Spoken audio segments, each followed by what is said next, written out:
Hello बच्चों, कक्षा 12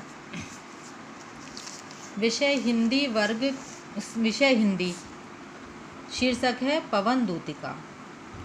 कला वर्ग एवं विज्ञान वर्ग के बच्चों के लिए। बच्चों, कल हमने इसके पहले पद्यांश के बारे में बताया था। आज हम दूसरे पद्यांश के बारे में बताते हैं। इसमें राधा की मनोस्थिति का वर्णन करते हैं। प्रसंग है, एक दिन राधिका अपने घर में अकेली बैठी हुई थी। उसकी आंखें आंसुओं से परिपूर्ण थीं। तभी प्रातःकालीन पवन उसके दुख को बढ़ाने लगी। तब वे पवन को फटकारती हुई कहती हैं या फटकार लगाती हैं। व्याख्या है, एक दिन राधिका उदासी से परिपूर्ण घर में अकेली बैठी हुई थी। उनकी आंखें आंसुओं से परिपूर्ण थी, अर्थात आंसू आकर उनकी दोनों आंखों को सजल बना रहे थे। इसी समय प्रातःकालीन सुगंधित पवन खिड़कियों से होकर घर के भीतर आई।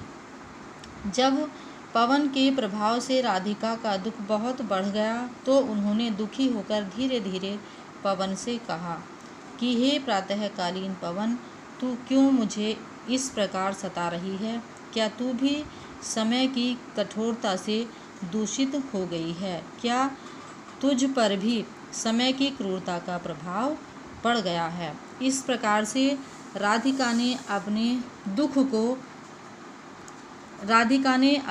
दुख को वायु के माध्यम से अपनी दूतिका बनाकर उसको प्रकट किया है। प्रश्न उत्तर है इसके। प्रस्तुत पंक्तियों में राधिका किससे बातें कर रही है और वह कैसी हैं? प्रस्तुत पंक्तियों में राधिका पवन से बातें कर रही है। प्रातःकालीन वह पवन पुष्पों की सुगंध से सुगंधित है। दूसरा प्रश्न है, प्रातःकालीन सुगंधित पवन किस मार्ग से राधिका के घर के अंदर आई? प्रातःकालीन सुगंधित पवन खिड़कियों के मार्ग से राधिका के घर अंदर आई।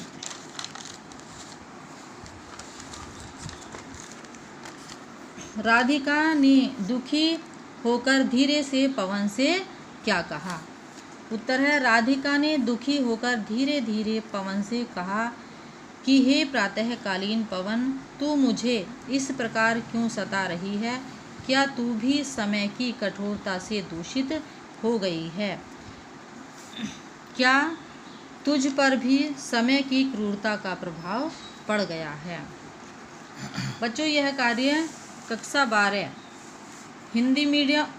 कला वर्ग और विज्ञान वर्ग दोनों के बच्चों के लिए है। धन्यवाद।